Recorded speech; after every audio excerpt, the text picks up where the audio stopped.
낙타는 짐을 짊어지고요. 해야 한다. 묵묵히 그 긴 사막을 짐을 짊어지고 묵묵히 걸어갑니다. 순종과 인내를 하는 그런 존재죠. 우리는 평소에 이렇게 살아가죠. 자, 그런데 어느 날 아니야 나는 이렇게 살 수 없어 라고 저항과 파괴를 하면서 투쟁을 하는 존재로 가끔 변신합니다. 그쵸? 나는 이걸 하고 싶어. 나는 그거 하기 싫단 말이야. 이거는 사자 같은 존재입니다. 우리는 대부분 낙타처럼 살지만 가끔 사자가 되기도 하죠. 그런데 자기 목소리를 내걸고 원하는 걸 당당하게 외치면 주인이냐? 그렇지 않습니다. 이 둘은 동시에 전통의 교율에 얽매인 양극단인 거죠. 이것을 뛰어넘어야 새로운 자기가 창조됩니다. 그게 바로 어린아이들. 그래서 니체는 진정한 초인은 어린아이와 같다라고 얘기를 합니다.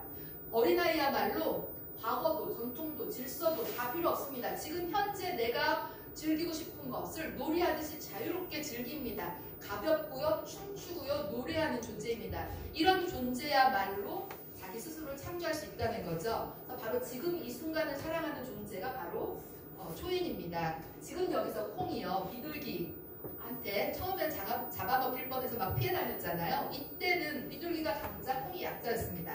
그런데 비둘기가 포기하고 가죠. 이때 콩은 무서워, 난 숨어 있을 거야 라고 한 게 아니라 나는 킹콩이야, 이 위대한 콩을 몰라보다니 하고 스스로 자기의 존재를 재위치시킵니다. 이런 식으로 디오니소스적으로 자신의 감정, 욕망 이런 것들을 분출하면서 스스로의 의미를 재창조하는, 이게 바로 가치 전복이라고 할 수 있는 거죠. 그래서 이 작은 콩도요, 세상의 중심이고 자기 나름의 우주의 중심으로 살아가려고 합니다. 그래서 이 시는 이렇게 속삭입니다. 중요한 건 크기가 아니라 믿음이다. 그 믿음, 그 인식이 나를 만든다. 자, 오늘 저녁에요, 식탁에서 콩을 보시거든요. 인사 한번 하시고 존경의 마음을 보내신 후에 맛있게 드시기 바랍니다.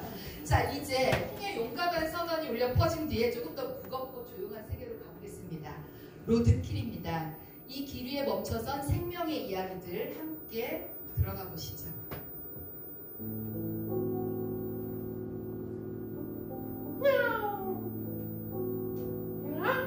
네 바퀴 달린 고양이가 도로를 쌩쌩 달렸다. 자동차를 쳤다. 자동차는 피가 나고 많이 부서졌다. 더 이상 움직이지 못했다.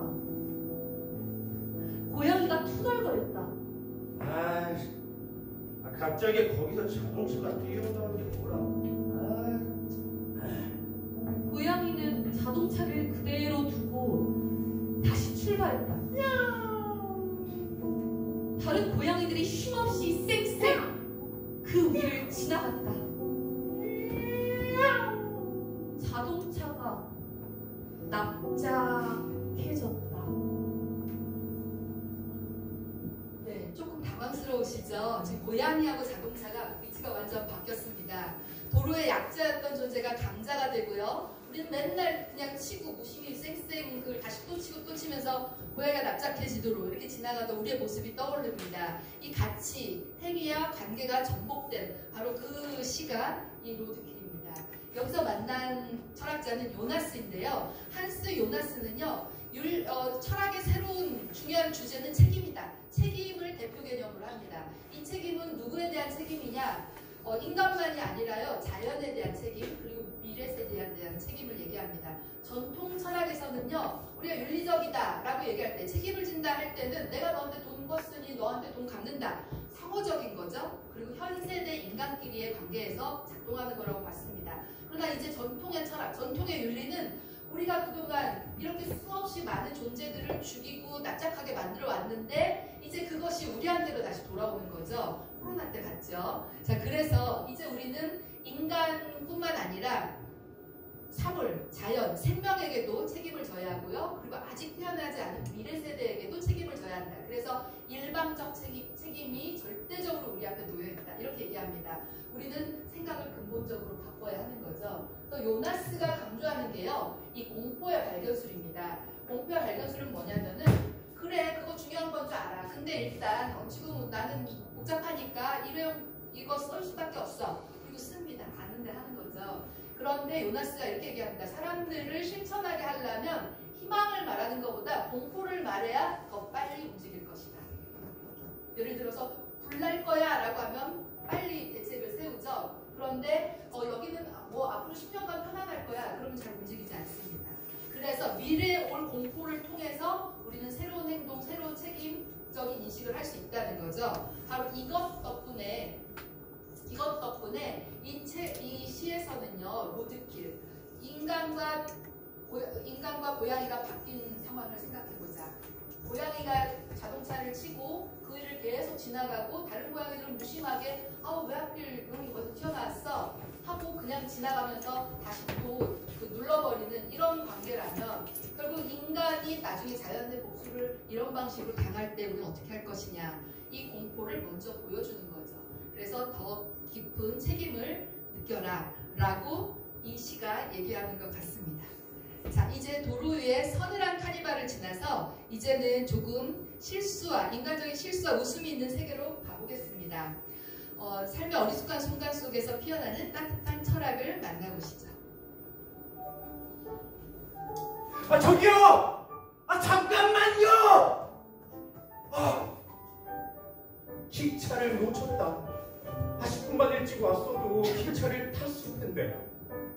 기차를 타고 가 강가 언덕에 있는 장나무, 뭉치, 오리, 사슴벌레를 만나기로 약속했는데 사슴벌레와 비밀 임무를 수행하기로 했는데 비밀 임무가 뭐냐고? 그건 말할 수 없지.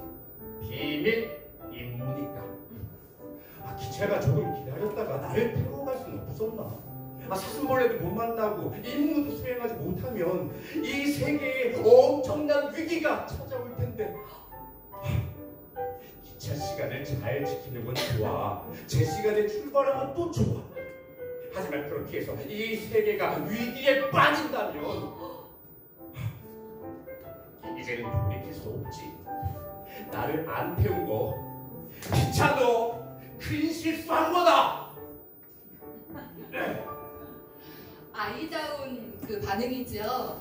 제가 이 시에서 만난 철학자는 레비나스입니다. 레비나스는 한마디로 얘기하면 타자의 철학이다 이렇게 불리는 그런 철학자인데요. 첫 시작, 타자의 얼굴, 이 얼굴, 타자들은 얼굴로 다가온다. 그 얼굴을 본 순간 나에게 윤리적 명령이 다가온다. 그 타자는 그 얼굴로 나한테 뭐라고 얘기하느냐? 나를 죽이지 말라, 나를 해치지 말라 이렇게 얘기합니다. 그래서 그 얼굴에서 전해지는 그 목소리를 듣고 윤리적 명령을 듣고 내가 그에게서 그의 고통을 읽고 그거에 대해 응답을 할 때 우리는 진정한 존재가 된다는 거죠. 그래서 존재보다는 타자에 대한 윤리가 먼저고요. 지금까지 철학은 진리, 본질, 근원을 따졌는데 이제 그게 아니다. 타자의 얼굴을 보고 응답을 하는 한 분이어야 진정한 철학이다 라고 강조하는 게 바로 레비나스입니다. 자, 이 큰 실수 안에서 레비나스는 무엇을 보았느냐? 얼굴 없는 세계를 보았죠. 기차의 세계입니다. 시스템과 제도와 규칙의 세계입니다. 아이가 열심히 왔는데 한 번 돌아봐 주지 않고 그냥 떠나버렸습니다. 관계보다 규칙을 중시한 거죠. 이것 때문에 아이가 속상합니다. 그래서 마지막에 이렇게 하소연을 하는 거죠. 너 큰 실수한 거야. 타자의 얼굴, 아이의 얼굴에 응답하지 않고 자기 갈 길을 가는 제도와 문명의 비정함을 보여줍니다. 그래서 아이가 이렇게 얘기하죠. 기차가 나를 좀 기다렸다가 태워갈 수는 없었나? 아이의 얼굴입니다. 얼굴로 호소를 하고요. 나 좀 봐줘. 내 사정 좀 봐줘. 바로 세상에게 윤리적 감수성을 요청한 거죠. 그런데 아이는 왜 그렇게 기차를 열심히 탔어야 했나요? 그 사정은 뭐였나요? 근데 그게 사슴벌레를 만나야 하는 임무입니다. 근데 왜 만나는지 안 알려줬지요. 아무튼 아이한테 너무나 중요합니다. 이 부분은 이제 니체적인 해석인데요. 아이는 자기만의 가치를 창조하고요. 스스로 의미를 부여합니다. 그래서 누군가가 주어진 질서, 규칙에 따르는 게 아니라 내가 중요하다고 생각한 임무를 스스로 부여하고 그 의미에 따라 자기 삶을 살아가는 주인인 거죠. 그래서 이 아이는 사실은 큰 실수를 했다고 얘기하지만 이것은 너무나 아이가 자신 스스로의 삶을 만들려는 용기 있는 행동을 보여주었다고 생각합니다. 네, 이번에는요 4번째 주자인 보살핌과 책임인데요. 제가 잠시 양해 말씀을 드릴게요. 맨 처음에 18편의 시와 15명의 철학자를 만난다고 했는데요. 지금 시간이 제가 너무 많이 가서요. 욕심이 너무 많았나 봐요. 그래서 앞으로 2편만 하고 이 낭독 공연과 테마 강연은 마무리를 하도록 하겠습니다. 첫 번째 시는 나비 누나고요. 두 번째 시는 엄마 눈사람입니다. 네, 앞으로 2편을 더 하고 요 코너를 마무리 짓겠습니다. 자, 4번째 테마는요 보살핌과 책임으로 정했습니다.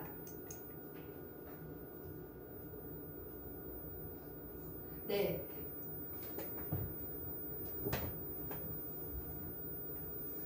돌봄, 아이가 다쳤을 때 나비 누나가 와서 위로를 해주고 떠나는 장면을 그린 그런 시인데요. 우리 나비 누나 어떻게 다가왔는지 한번 함께 가보시죠.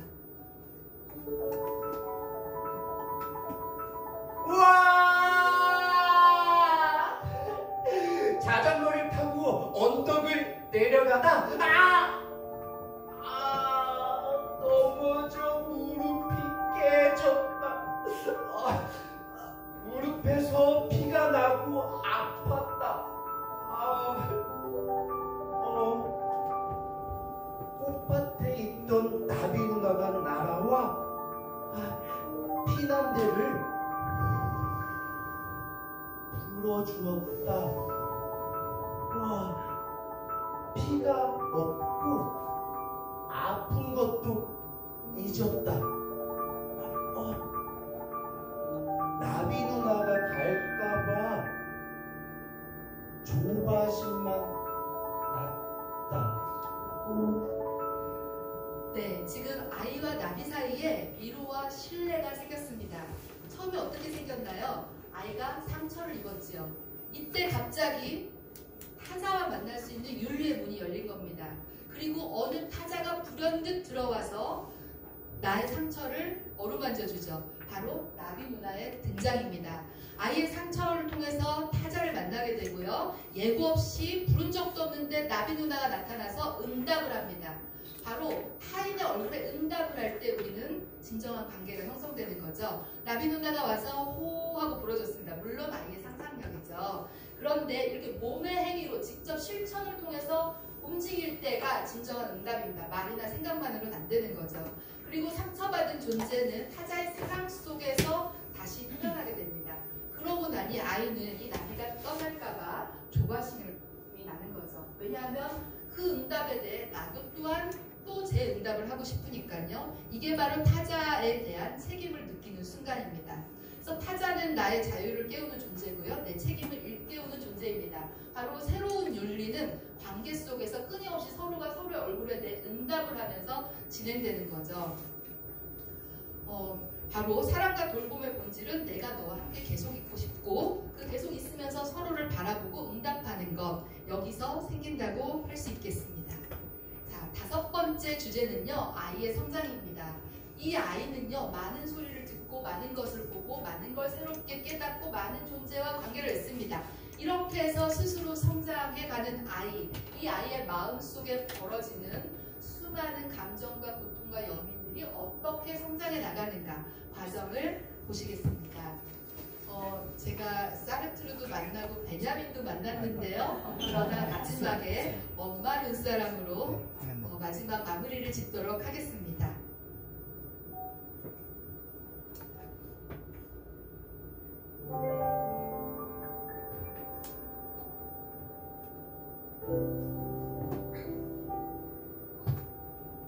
엄마 없는 아이가 엄마를 만들었어요.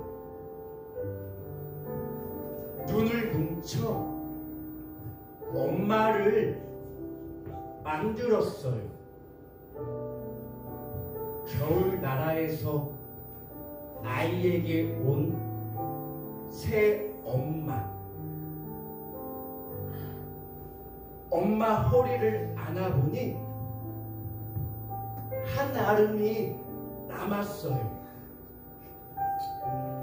엄마가 좋았어요. 엄마 목에 목도리를 들려주었어요. 엄마, 여기 있어? 내일 다시 올게.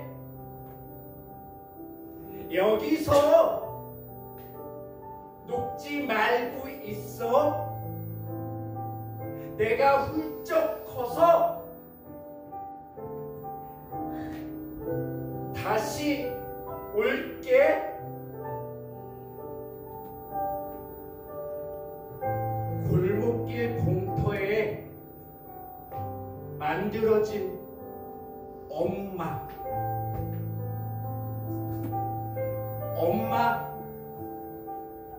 눈사람.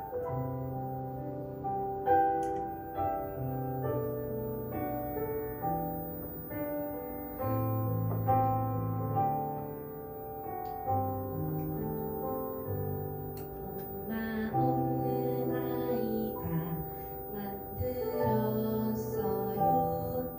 눈을 멈춰 만들었어요.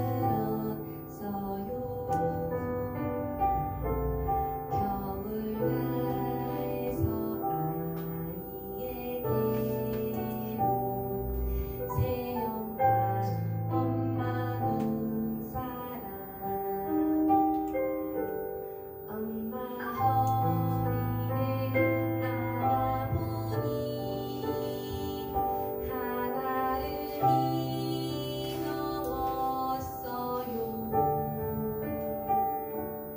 엄마가 많이 좋았어요. 내일 여기 다시 올게. 여기서 녹지 말고 있어. 내가 훌쩍 커서 올게. 골목길 공터에 만들어진 엄마 눈사람. 여기서 녹지 말고 있어. 내가 훌쩍 커서 올게. 골목길 공터에 만들어진 엄마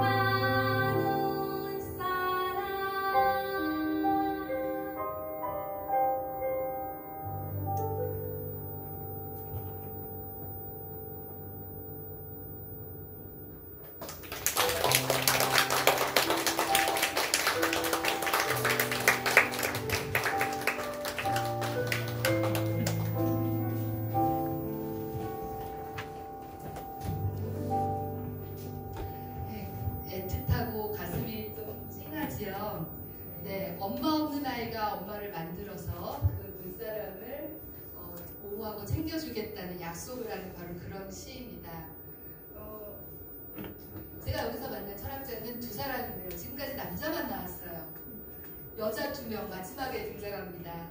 누스바움이고요. 아마 이후에 이분이 아직 살아계셔서 그런데 이후에 만약에 사후에 누스바움은 어쩌면 21세기를 대표하는 철학자, 이렇게 위치맥을 받을 종합적인 그런 철학자입니다. 이 누스바움은요, 감정을 굉장히 중시 여깁니다. 아이러니하게도 이분의 전공은 법철학이에요. 그러나 감정을 중시 여기고요. 이 감정을 통해서 인간은 자신이 어떤 가치를 갖고 어떤 존재가 되려는지 바로 그 세계와 연결되는 방식을 스스로 알면서 성장해 나간다고 합니다. 그리고 그 감정을 통해 세계를 인식하고 성장해 나갈 때 가장 중요하게 역할을 하는 것이 바로 예술입니다. 예술 중에서도 문학과 연극이었어요. 그래서 이 누스바움은 감정을 가지고 우리 인간을 취약성을 인식하고 그 취약성을 공감하면서 다른 사람의 아픔을 함께하게 된다. 이것을 강조합니다. 두 번째 철학자는 나딩스인데요. 지금 눈사람이 그냥 단순한 눈의 뭉치가 아니라 엄마였잖아요. 아이가 엄마가 없어서 그 엄마를 자기가 직접 만들려고 했던 거죠. 이 엄마를 보는 순간 나딩스가 떠올랐습니다. 왜냐하면 나딩스 철학의 핵심 개념은 돌봄이에요. 케어요. 영어의 케어요. 그리고 나딩스는 윤리적으로 이상적 존재를 엄마라고 봤습니다. 이상적 존재를 엄마라고 봤습니다. 엄마는요, 다른 사람의 필요를 직관적으로 느끼고 반응하고요. 그 다음에 관계 속에서 돌보는 것을 하고요. 끊임없이 자기 자녀들을 보면서 책임을 집니다. 그리고 책임을 한 번만 지는 게 아니라 지속적으로 지죠. 자녀가 50이 되고 80이 돼도 살아있는 한은 자녀에게 책임을 지려고 합니다. 그리고 이 돌봄은 내가 일방적으로 하는 게 아니라 아이를 보면서 서로 상호적으로 합니다. 타자의 행복, 아이의 행복을 자신의 행복처럼 느끼는 거죠. 이거는 생물학적 여성 또는 엄마를 말하는 게 아니고요. 윤리의 본질을 드러내는 바로 이런 특징을 가진 존재가 바로 엄마이고, 그런 엄마처럼 사는 사람이 윤리적 존재다라고 얘기합니다. 바로 이 시 안에서 이 아이가 누스바움의 감정 그리고 나딩스의 엄마를 그대로 보여줬어요. 엄마 없는 아이가 엄마를 만들었죠. 결핍과 상실이 있지만 슬프지만 그립지만 아이는 그거를 예술로서 자기 스스로 극복하려고 합니다. 그리고 느낌만 있는 게 아니라 스스로 행위를 하죠. 이 행위를 직접적으로 해야, 그리고 상상을 통해서 예술적 행위로 변화를 시킬 때 이 아이는 자신의 감정을 극복할 수가 있는 거죠. 마지막에 내일 다시 올게 약속을 합니다. 이것은 내일의 사랑에 대한 지속이고요. 내 감정을 윤리화, 약속을 통해서 하는 거죠. 그리고 이 슬픔과 사랑은 결국 인간의 도덕적 성장의 근원이다. 슬픔과 사랑을 느낄 때 그것은 계속 개발하고 되돌아보고 발휘하고 행동하고 이렇게 이어져야지 아이는 도덕적으로 성장한다 라고 강조를 합니다. 나딩스는요, 엄마 목에 목도리를 둘러주었어요. 이 부분에서 아이는 사실 엄마한테 돌봄을 받죠. 근데 지금 엄마가 없기 때문에 아이는 스스로 주체가 되기로 합니다. 그리고 엄마를 돌봄의 대상으로 전환을 시키죠. 그래서 엄마와 아이가, 눈사람과 아이가 서로 위로를 주고받고 하면서 상호 감흥의 과정을 겪습니다. 그리고 다시 마지막에 내일 다시 올게 약속을 하죠. 이거는 이 상호 돌봄을 지속하겠다는 책임의 언어입니다. 그래서 타자에 대해 시간적으로 난 앞으로도 계속적으로 엄마한테 책임지겠다 이렇게 얘기합니다. 우리는 서로 연결된 존재로 태어났지만요, 인간됨의 근원은 연결 자체보다는 서로 돌보는 구체적인 행위와 보살핌 속에 있다라는 게 누스바움과 나딩스의 공통점입니다. 자, 이 마지막 말이요, 이건 단순한 약속이 아니고요, 내가 사랑을 지키는 존재로 성장하겠다라는 스스로의 다짐입니다. 사랑은 주어지는 게 아니고요, 잃어버린 자리에서 스스로 자기가 만들고 찾고 갖고 나가는 거죠. 바로 이 눈을 통해서 엄마를 만들어낸 이 과정에 아이의 정신적 성장, 감정의 성장, 인간의 성장을 볼 수가 있습니다. 네, 오늘 함께한 이 신앙독과 철학 강연은요, 여러 가지 5가지 주제로 이렇게 철학적 여정을 해봤습니다. 우리가 만난 사물과 아이 그리고 세계의 모든 존재는요, 저마다 자신만의 방식으로 이렇게 속삭이는 것 같습니다. 나는 작지만 우리의 세계는 크다. 우리가 함께 읽은 이 고양이 사진관 동시집도 그렇습니다. 작은 문장 속에서 거대한 사유가 피어나고요. 그 다음에 짧은 숨결에서도 삶의 세계가 끊임없이 확장이 됩니다. 그래서 이 책은 말하고 있죠. 나는 짧지만 나의 이야기는 깊다. 네, 지금까지 들어주셔서 감사하고요. 낭독 공연과 해만 특강을 여기서 마치도록 하겠습니다.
멋진 공연 보여주신 우리 YG님 감사합니다. 그리고 이제 드디어 오늘의 주인공을 이제와 송창호 선생님 모시겠습니다. 권인재 선생님도 나와주시죠. 예, 나와주시죠. 네. 아까 그 엄마하는 사람 보셨죠? 우리 YG님이 작곡한. 저희가 시간이 별로 없어가지고, 네. 시간이 저희가 원래 40분에 끝내고 아무래도 10분 정도 더 해야 될 것 같습니다. 일단 송창호 선생님 우리 관객 여러분에게 인사하고 오늘 행사 지켜보신 소감 간단하게 부탁드립니다. 마이크 주시고 그냥 하시면 됩니다. 네. 이 자리에서 이렇게 뵙게 돼서 반갑고요.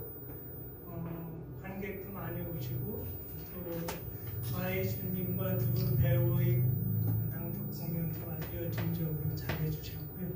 특히 권희정 선생님의 강연이 인상 깊었습니다. 고맙습니다. 네. 지금 뭐 권인정 선생님이 이제 말씀 많이 하시니까 잠시 쉬고 선생님 권인정 선생님 강연을 들으면서 저는 미리 원고를 보고 어떤 생각을 했냐면 아니 무슨 철학자들이 이렇게 많이 나오고 세상에 이럴 리가 없다.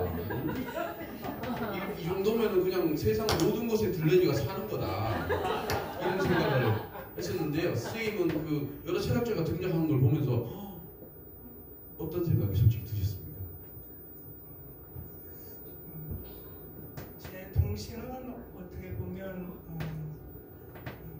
삶의 작은 어떤 풍경을 보여주는 것에 지나지 않는데 그런 동시를 바탕으로 해서 삶을 체계적으로 해석하고 또 보편적인 세계 질서를 권희정 선생님 말씀해 주셔서 그런 점들이 굉장히 인상이 깊었습니다. 그 권희정 선생님이 해석해준 특히 등장한 철학자 중에서 철학자 이야기 중에서 1번은 이 사람이 왜 나와? 2번은 아니 내가 생각했는데 이 사람도 있을 것 같아요. 어떻습니까? 글쎄요. 동시를 철학으로 이렇게 이야기한다는 거가 우선 새롭고요. 또 제작금 일부가 그런 그 논의 대상이 된다는 점에서도 무척 고맙고 또 좋았는데요. 오늘 뭐 이렇게 거론한 그 철학자 중에서 뭐 인상 깊었다고 네네네. 제가 예전에 제일 들레주 천교익원을 있다가 어려워서 준비를 포기한 적이 있어요. 일단 포기하신 적이. 오늘 그 첫 인사라는 그런 그 동시, 작은 동시인데 그런 동시에서 관계의 세계를 이렇게 말씀해 주시면서 또 들레주를 이렇게 이야기해 주셔서 그런 점들이 좋고 또 인상이 깊었습니다. 네. 혹시 전혀 낯선 진짜 얘가 네가 왜 나와 이런 사람은 그런 분들이 많았죠. 제가 아는 철학자들은 선생님 말씀에 오늘 이렇게 거론해 주신 한 3분의 1도 드러나 본 그런 분들도 있습니다. 네. 우리 권인정 선생님은 이렇게 뭐 그러니까 모전 소설이라든지 이런 걸 가지고 뭐 그러니까 해석해서 학생들한테 가르쳐주고 뭐 그런 걸 많은데 사실 동시를 가지고 이렇게 해보신 적은 처음 아니신가요? 네. 네. 사실 권인정 선생님이 거의 밤을 한 2, 3일 새셨어요. 이거 원고를 쓰시고 PPT를 만드시고 엄청난 그 노동을 하셨는데 그걸 또 다 발휘 못하고 안타깝게도 들고 말았는데요. 어쨌든 그 하시면서 작업하시면서 어떤 생각을 하셨는지 물론 힘들었어요. 네. 그거 외에 어떠셨는지 동시를 가지고 근데요 사실 더 많았는데 빼는 게 힘들었어요. 그러다가 사람을 막 줄이고 다시 그 사람에게서 또 저한테 제가 주인공인 시간이 아니잖아요. 그래서 또 내가 말 많으면 안 된다. 내가 지금 줄였는데 결국은 못해서 이게 좀 아쉽습니다. 근데 하는 거는 재밌었어요. 네, 저희가 미리 질문을 받은 것 중에서 송창호 선생님한테 질문한 분들이 계시는데요. 그 뭐냐면 아니 그 나이가 어쨌든 물리적인 나이가 이제 28, 되게 물리적인 나이가 있는데 5년생이니까 6학년 6반인가요? 네. 근데 어떻게 그렇게 동심을 가질 수 있느냐?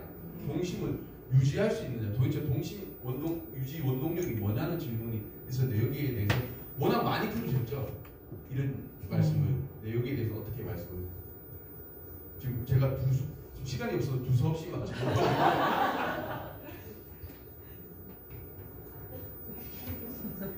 이거랑 상관이 없어요. 여기 있긴 있습니다. 동심 유지 원동력.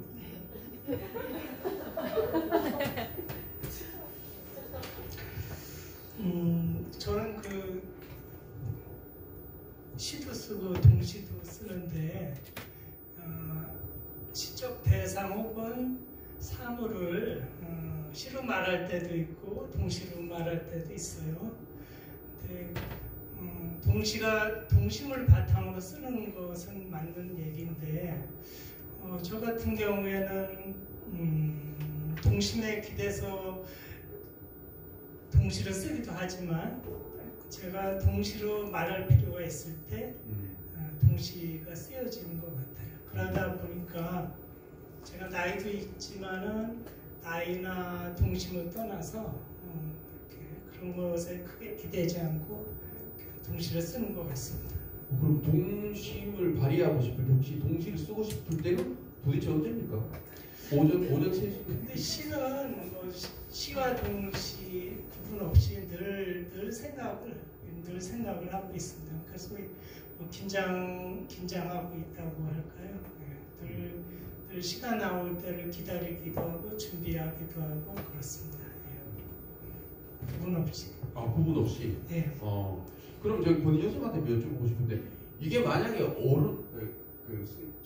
송찬 선생님은 어른이잖아요. 어른이 동시를 쓰시는데 실제 어린이가 쓰면 이런 동시가 나올 수 있을까요? 어떨까요?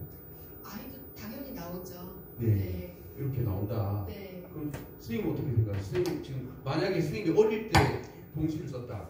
그리고 지금 쓴다.